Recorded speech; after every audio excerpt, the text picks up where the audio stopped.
Merci d'écouter la radio nationale du Mali. Il est 7h à Bamako, 10h à Riyad en Arabie Saoudite.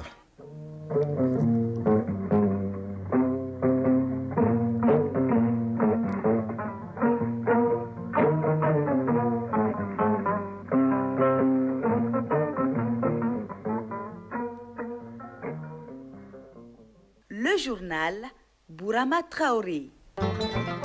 Mesdames et messieurs, bonjour et bienvenue dans la première édition de Mali Actualité, les titres. De nouveaux vaccins pour intensifier la lutte contre le paludisme et réduire la mortalité infantile. Plus de 900 000 doses de vaccins anti-palu sont arrivées hier à Bamako. Les États-Unis lèvent la suspension de l'aide à l'Ukraine et reprennent le partage d'informations militaires. Et Kiev soutient la proposition américaine d'incesser le feu de 38 jours dans le conflit avec la Russie. C'est le résultat des discussions qui ont eu lieu hier entre les deux parties en Arabie Saoudite. Le pape François est hors de danger, hospitalisé depuis près d'un mois pour une pneumonie. Les pronostics du souverain pontife n'étaient plus considérés comme réservés ou incertains selon le Vatican.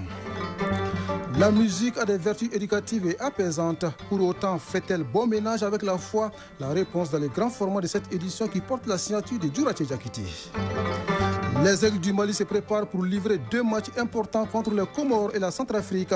Ces matchs entrent dans le cadre des 5e et 6e journées des éliminatoires de la Coupe du Monde Zone Afrique. Le sélectionneur des Aigles doit publier samedi la liste des joueurs retenus pour ces 2 rencontres prévues au Maroc. Plus de 80% des ménages du Mali dépendent encore du bois et du charbon de bois pour cuisiner, de quoi impacter négativement notre environnement. Des alternatives existent comme la cuisson électrique, à découvrir dans la chronique de l'environnement en fin d'édition avec Aguibou Koulibaly. C'est tout pour les titres. Plus de 900 000 doses de vaccins contre le palu sont arrivées à Bamako. Elles seront administrées aux enfants de 5 à 36 mois, réduisant ainsi la mortalité infantile. Ces vaccins ont été acquis grâce à l'appui de l'UNICEF et de l'OMS. Ils ont été réceptionnés hier après-midi à l'aéroport international. Le président Modibo Keïta Sénou Barakissa Ouattara était présent pour Mali Actualité. Plus de 900 000 doses de vaccins antipaludiques destinés à plus de 600 000 enfants de 5 mois à 3 ans. Les efforts sont partagés entre l'UNICEF, l'OMS et le gouvernement malien à plus de 2 milliards de francs CFA. Ces vaccins devront contribuer à l'atteinte de l'objectif du gouvernement, à savoir éradiquer le paludisme d'ici à 2030. Dr Pierre Ngom, représentant de l'UNICEF au Mali. L'UNICEF fournit tous les vaccins du monde aux pays qui en ont besoin, mais il faut la volonté politique et puis les efforts du gouvernement. Je crois que c'est un grand jour pour les enfants du Mali et nous espérons qu'avec les 900 000 doses qui sont reçues, la majorité des enfants seront atteints. Dr Patrick Kabouré, représentant de l'OMS au Mali. Ces vaccins vont servir vraiment pour le Mali à initier son programme de vaccination contre le paludisme, qui, comme vous le savez, est l'une vraiment des causes de mortalité et de morbidité chez les enfants. Ça veut dire que c'est l'une des maladies. Dans le monde, on a environ 260 millions de cas par an, avec près de 600 000 enfants qui meurent. Et cette charge-là est partagée en Afrique dans près de 95% des cas. Le paludisme étant la plus grande cause de mortalité chez les enfants de moins de 5 ans, le gouvernement entend étendre très prochainement la couverture à l'ensemble du territoire national. Colonel Assaba Diallo-Touré, ministre de la Santé et du Développement social. Nous venons de recevoir un lot très important de vaccins. Je tiens à remercier l'Alliance pour le vaccin Gavi pour tous les efforts que le gouvernement a fait pour que ce jour puisse arriver. Donc ce vaccin vient à point nommé pour qu'on puisse essayer. Nous avons déjà voulu éradiquer le paludisme d'ici 2030. Nous sommes sur ce chemin. La première dose de vaccin sera administrée le 25 avril prochain, journée mondiale de lutte contre le paludisme. Ce vaccin contre le paludisme sera intégré dans la vaccination de routine.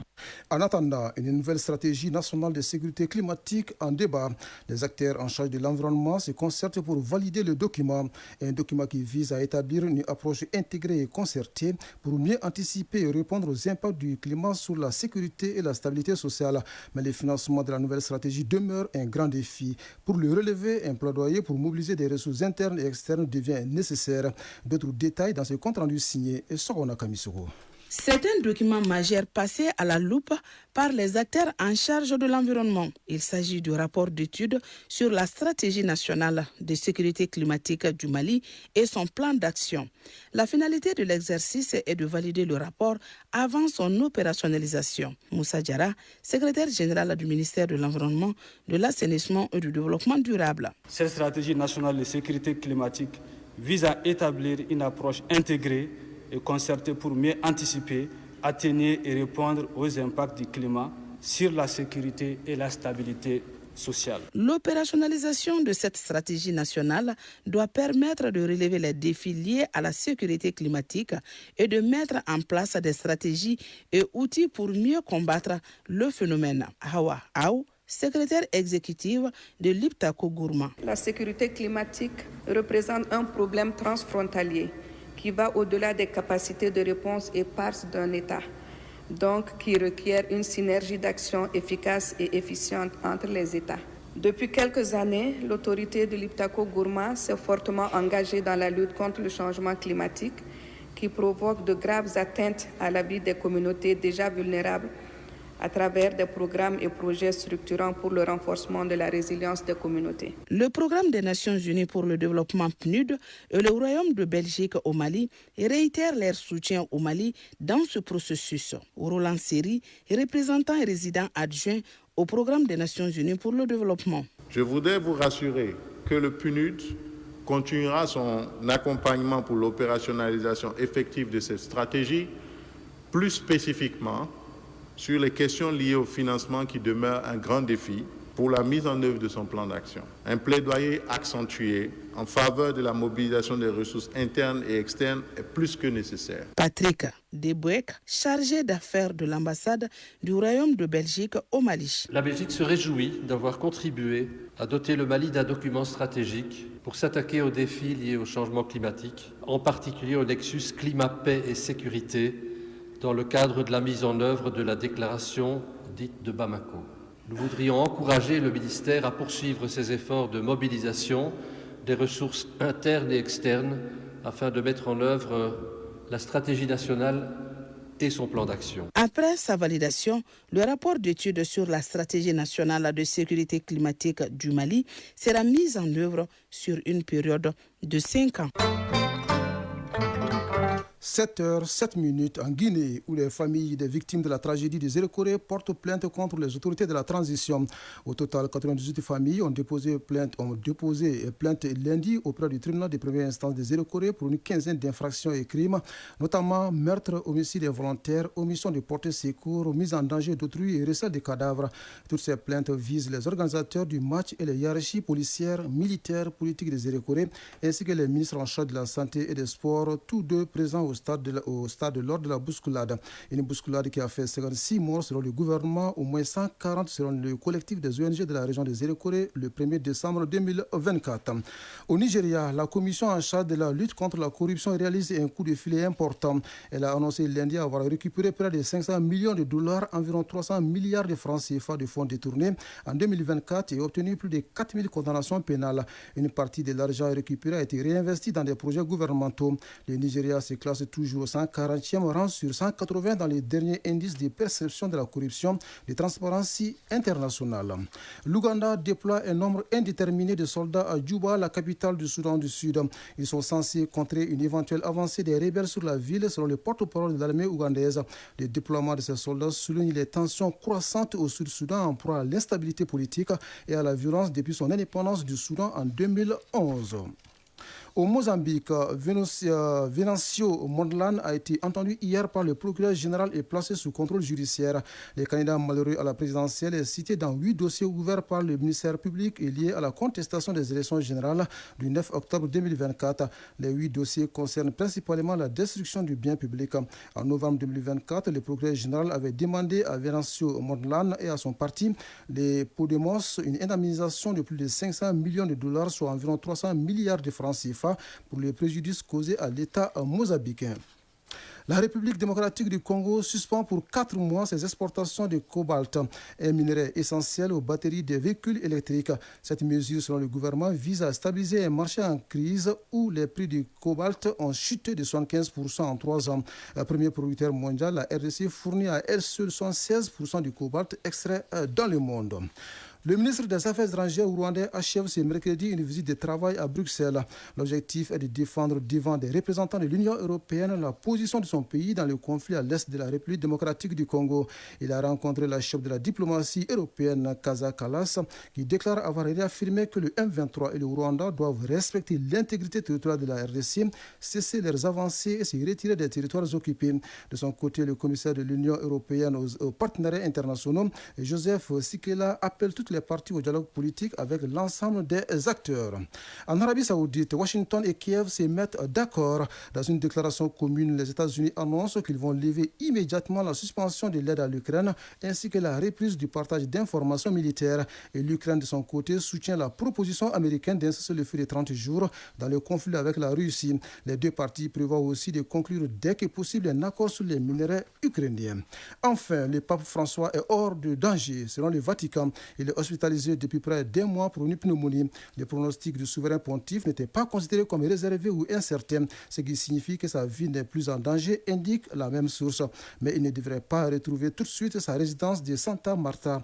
Le chef de l'Église catholique devra être soigné à l'hôpital pendant plusieurs jours encore, souligne le Saint-Siège.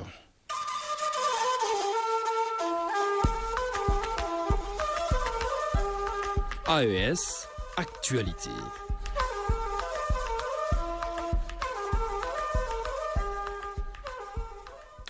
Au Burkina Faso, le gouvernement apporte une réponse à la question d'accès de la population au sucre local pour le Ramadan et le Carême. Il lance une opération de commercialisation du sucre. Chaque citoyen pourra acheter jusqu'à 10 kg de sucre sur présentation de la carte nationale d'identité. Et les prix du kilogramme varient entre 650 et 800 francs CFA. D'autres précisions avec Brice Kentega de Radio Burkina.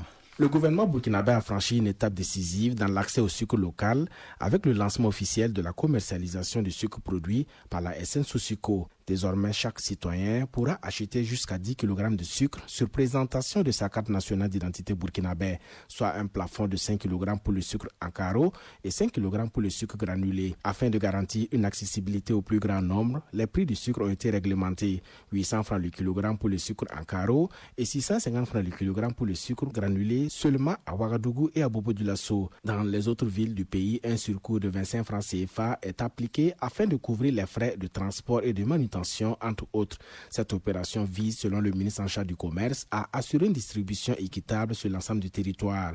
Dans un contexte de forte demande, notamment en cette période de carême, cette initiative vise à faciliter l'approvisionnement des ménages burkinabés, précise Serge Poda. Cette décision s'inscrit dans une volonté du gouvernement de garantir aux Burkinabés un accès à cette denrée essentielle à des prix justes, ajoute le ministre en charge du commerce. Ce qui concerne Ouagadougou, les boutiques témoins se situent au CIAO, à la maison de l'entreprise et aux directions générales du développement industriel et de l'artisanat sur l'avenue Kwame Nkrumah. La mise en vente du sucre SN Sosuco, une première au Faso, constitue ainsi une réponse aux attentes des populations et un pas vers une meilleure réglementation du marché sucrier national. Oui, ici au Burkina, on facilite l'accès de la population au sucre local. Au Niger, on met en place des infrastructures hydrauliques pour promouvoir le secteur agricole. Dans la région de Tillabéri, le ministre en charge de la jeunesse était sur le site de construction d'un barrage pour s'enquérir de l'évolution des travaux.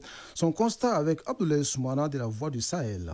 Accueilli à l'entrée de la ville de Tillabéri par le gouverneur de la région, le lieutenant-colonel Mena Boukar, entouré pour la circonstance du secrétaire général de la région, de la préfète du département et des responsables des forces de défense et de sécurité, la mission ministérielle a passé en revue un détachement de la garde nationale qui lui rendait les honneurs avant de mettre cap sur Kandaji. Point de répit donc pour le ministre de la Jeunesse, de la Culture, des Arts et des Sports, champion du programme Kandaji, qui, faut-il le rappeler, bénéficie de la confiance du président du Conseil national pour la sauvegarde de la patrie, chef de l'État, le général de brigade Abdraman Tiani, pour la concrétisation de ce vieux rêve des Nigériens. Le déplacement illustre une fois de plus l'engagement et la détermination du colonel-major Amadou Abdourahmane qui ne ménage ni son temps, encore moins ses efforts à faire redémarrer ce chantier si cher au Conseil national pour la sauvegarde de la patrie. Sur place, le champion du programme a d'abord visité les travaux de pose du pylône de transport de l'électricité Kandaji Niami. Le niveau d'exécution est très appréciable et assurance a été donnée par l'entreprise que les travaux seront fournis dans le délai. La mission s'est aussi entretenue avec l'équipe du barrage conduite par le directeur général de l'agence du barrage de Kandaji et les responsables de l'entreprise chinoise chargée de construire l'ouvrage. Le redémarrage des travaux de construction du barrage a été largement débattu. Les progrès enregistrés de part et d'autre, les difficultés rencontrées ont été aussi passées au peigne fin. Le champion du barrage, le colonel-major Amadou Abdourahmane, et le gouverneur de la région de Tillabéri, le lieutenant-colonel Mena Boukar, ont réitéré la détermination du chef de l'État de faire de ce vieux rêve des Nigériens une réalité, d'où la nécessité de reprendre rapidement les activités.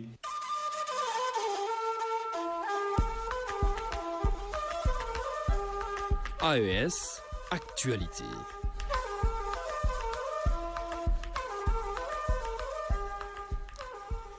Oui, après la page AES, un peu de musique dans cette édition. La musique adoucit les mœurs, nous enseigne un proverbe. Elle est aussi une source de distraction et de motivation pour beaucoup de personnes. Bien que ses vertus éducatives et apaisantes soient nombreuses, la musique et la foi font-elles bon ménage? Nous avons posé la question aux spécialistes des questions religieuses. C'est le grand format de cette édition signé Djurati Diakité. La musique est la combinaison harmonieuse des sons de façon agréable à l'oreille. Mais au-delà de son aspect loisir, la musique peut dénoncer ou galvaniser un fait social. Elle est aussi instructive. Assis au bord d'une route avec son Bluetooth à l'oreille, Aboubakar Djabi est un grand amateur de musique. Quand je suis au grain ou bien dans la voiture, je mets de la musique. Quant à moi, c'est une distraction. Bon, moi j'écoute tous les mandingues, nigérians, R&B un peu. Moussa Maïga est amateur de musique. J'écoute la musique matin et soir, sans distinction de genre. Quand je suis fâché, j'écoute les zikrs ou les chansons de nos vieux artistes. Leurs messages me servent bien. Je découvre beaucoup de choses en les écoutant. Une source de découverte, mais ce n'est pas tout. La musique ou la chanson pour d'autres amateurs comme Moïse Guindo est un remontant qui permet de se déstresser. Passer 24 heures sans musique ressemble à une punition pour M. Guindo. J'écoute habituellement de la musique, surtout quand je suis mécontent. C'est un passe-temps pour moi. Mes genres préférés sont des musiques religieuses, les chansons glorieuses et celles qui véhiculent des conseils. Mamadou Tangara est amateur de musique. L'une de mes passions est la musique, mais je n'écoute que les rap. Que je sois content ou pas, je l'écoute tous les jours et à chaque instant. Les rap me soulagent. Pour les sociologues, la musique ou la chanson peut affecter positivement la vie des auditeurs. Ainsi, elle peut contribuer au développement des organes de sens. Docteur Amadou Traoré. L'homme a un sens lié à son corps, c'est-à-dire l'aspect biologique. Il a un sens lié à l'émotion, donc l'aspect psychologique, et un sens lié au social, ses rapports avec les autres. Et la musique contribue à l'entretien de ces aspects psychologiques. Donc l'homme ne vit pas que de la nourriture. Et ici, la musique intervient comme nutriment pour le développement des sens psychologiques, l'émotion, la nervosité, l'intelligence et tout ce qui est épanouissement sur le plan psychologique. La musique contribue aussi à la dimension sociale, à savoir les rapports avec les autres, dans la mesure où cette dimension est un stimulant pour l'épanouissement de l'homme qui vit de ses rapports avec l'altérité. Sur le plan sanitaire, les professionnels sont formels. La musique ou la chanson a des effets positifs sur la santé et reconnus par l'OMS. Mieux, elle peut aider les patients à réduire la douleur et à même se rétablir. Docteur Aladji Gana. Non seulement la musique favorise la stimulation cognitive, c'est-à-dire ça peut améliorer des fonctions cérébrales. Écouter de la musique peut aider à réduire la perception de la douleur chez les patients, souvent utilisés dans des contextes cliniques lors des traitements ou après les interventions chirurgicales. Alors, quel est le regard des religions sur la musique? Est-elle autorisée par l'islam et le christianisme? L'islamologue Mohamed Abdellahi El Khalil Haïdara se réfère à un verset coranique et un hadith du prophète Mohammed, paix et salut sur lui. Hadith du prophète Mohammed sallallahu alayhi wa sallam, rapporté par Abi Amama radiyallahu anha, an-Nabi sallallahu alayhi wa sallam, nous dit: ne vendez pas les esclaves chanteuses, ne les achetez pas et ne cherchez pas à les connaître, car leur traite ainsi que l'argent qui en découle sont illicites. C'est à ce propos que Allah subhanahu wa ta'ala nous dit: et parmi les hommes, il est qui, dénudé science, achète de plaisantins discours pour égarer hors du chemin d'Allah et pour le prendre en raillerie, ceux-là subiront un châtiment avilissant. Ça, c'est le Coran, la Surah 6, verset 31. Mais les oulémas se sont penchés sur ce qu'on appelle les instruments. La voix, la chanson en elle-même n'est pas interdite en islam, selon certains oulémas, mais les instruments sont interdits. Robert Sangaré est pasteur. Chez nous, les chrétiens, il y a ce qu'on appelle les musiques religieuses et les musiques profanes. La musique profane, on appelle communément la musique mondaine, c'est-à-dire que Dieu musique. Un bon chrétien n'écoute pas la musique mondaine, il est interdit. Selon la Bible, seule la musique religieuse, c'est-à-dire que les chants d'adoration et de louange à Dieu sont acceptés lorsque vous êtes un bon chrétien. Au regard de ces explications, on peut affirmer que même si la musique est instructive et utile pour l'épanouissement de l'homme, il est important pour les fidèles musulmans et chrétiens de s'en tenir aux préceptes de leur religion, auquel cas ils doivent choisir entre musique et chants religieux.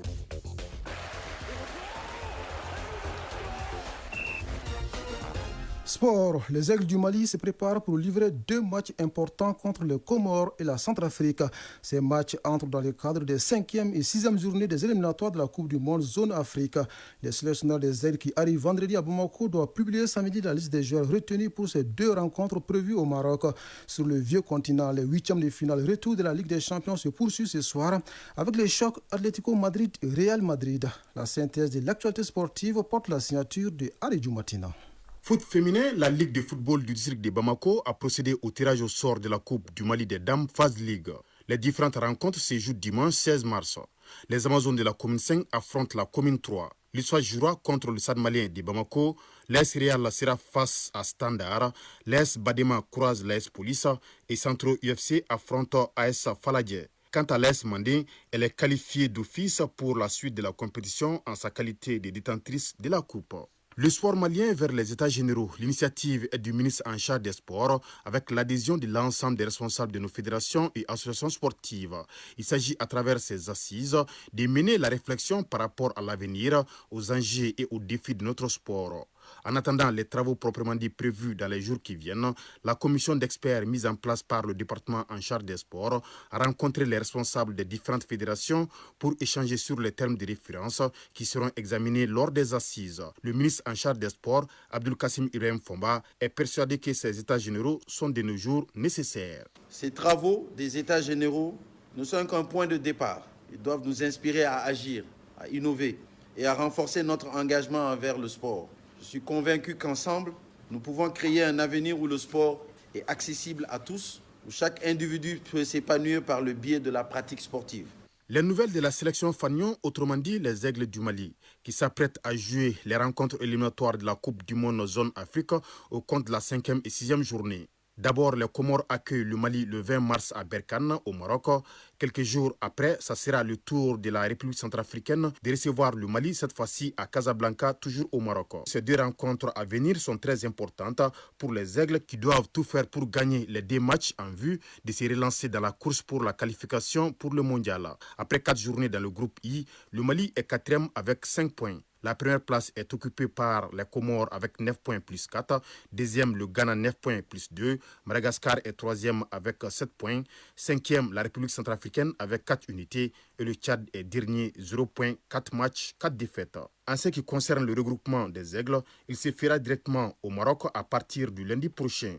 S'agissant de la liste, elle sera publiée ce samedi par le sélectionneur Tom Saint-Fit qui arrive à Bamako vendredi. Ligue européenne des champions, la deuxième partie des matchs retour des 8e de finale est prévue ce mercredi. À 17h45, les Français de Lille reçoivent les Allemands du Borussia Dortmund. 1 but partout, c'était le score au match aller en Allemagne. À 20h, il y aura 3 oppositions. Vainqueur 3-1 à l'aller en Belgique, les Anglais d'Aston Villa accueillent le Club Brugge. Match presque plié pour le Gunners d'Arsenal qui avait battu à l'aller 7-1 les Néerlandais du PSV Eindhoven chez eux. Cette rencontre retour prévue ce soir à l'Emirates Stadium semble une promenade de santé pour les Gunners. Et l'affiche phare de ces huitièmes de finale retour oppose ce soir l'Atlético Madrid au Real Madrid. À l'aller, le Real l'avait emporté 2-1. Déjà hier, ces huitièmes de finale retour ont commencé et 4 clubs se sont qualifiés pour les quarts de finale, à savoir le FC Barcelone qui a éliminé le Benfica à Lisbonne, le Bayern Munich qui a écarté le Bayer Leverkusen, l'Inter Milan qui a barré la route à Feyenoord Rotterdam et le Paris Saint-Germain qui crée la sensation en éliminant Liverpool. Battu à l'aller en France 1-0, le Paris Saint-Germain s'est imposé hier chez le reste de Liverpool par le même score, avant de gagner dans la séance des tirs au but 4-1. Chronique de l'environnement. Plus de 80% des ménages au Mali dépendent encore du bois et du charbon de bois pour cuisiner. Pourtant, l'utilisation de ces combustibles accélère la déforestation. Face à cette problématique, des alternatives existent comme la cuisson électrique qui permet de préserver nos ressources naturelles. Pour en savoir davantage, nous sommes allés à la rencontre des spécialistes des questions environnementales. C'est le sujet de la chronique de l'environnement de ce mercredi signé Agibou Koulibaly. La cuisson électrique se présente comme une alternative viable à l'utilisation du bois et du charbon de bois en réduisant les émissions de gaz à effet de serre et la pression sur les ressources forestières. L'un des principaux avantages de la cuisson électrique est qu'elle ne produit ni fumée ni particules fines. Yuba Sokona, spécialiste des questions environnementales. L'effet immédiat, c'est sur la santé. Parce que faire le bois et le charbon de bois dégage le monoxyde de carbone qui a un impact immédiat sur la santé, les maladies bronchopulmonaires. Mais quand on demande aux médecins ici et là, ils vous diront que également les asthmatiques, ça pose un gros problème là-dessus. Ensuite, par la facilité également de faire la cuisson. Il y a les moyens pour le faire, c'est-à-dire il faut utiliser le solaire dans un premier temps. C'est-à-dire avec un panneau de 250 watts, qui coûte à l'heure actuelle 25 000 CFA. On a la possibilité de produire l'électricité pour alimenter un réchaud électrique. Il faut réfléchir également sur les types de plats que l'on cuisine chez nous et de voir également quel type d'équipement on peut adapter. Dans la sous-région, plusieurs innovations visent à rendre cette solution accessible.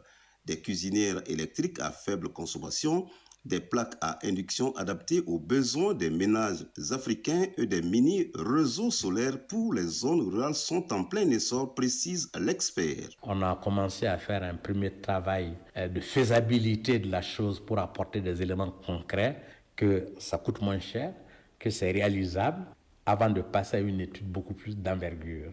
Cette équipe-là est en train d'émerger, de travailler. Et dans le cadre également d'un programme lié au changement climatique des pays les moins avancés, on est en train également d'initier un programme, dans un premier temps, de réflexion sur la question, parce qu'il y a très peu de réflexion là-dessus. Les réflexions qui sont portées là-dessus, c'est dans les universités des pays du Nord. Je pense qu'il y a tous ces différents éléments qu'il faut amener à rééduquer, à informer, à sensibiliser les populations pour leur dire qu'on est en train de détruire le bien précieux que l'on a, nos ressources naturelles, notre environnement. Pour y remédier, des initiatives de subvention et des systèmes de paiement échelonnés sont expérimentés dans plusieurs pays africains. C'est de voir les différentes possibilités. C'est-à-dire qu'il n'y a pas de solution passe-partout.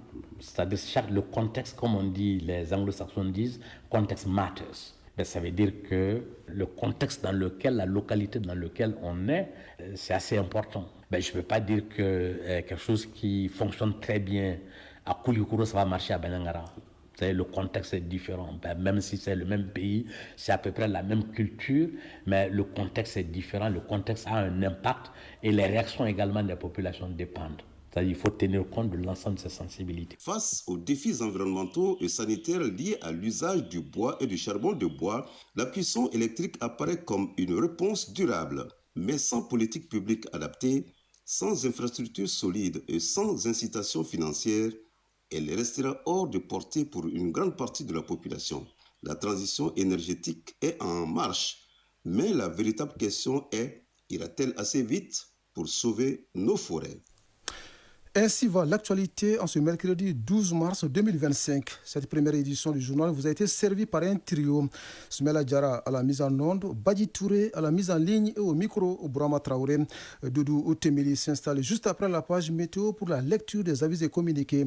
Les prochains rendez-vous avec l'information, c'est à 13h. Merci à vous de nous avoir suivis. Belle journée à vous, où que vous soyez.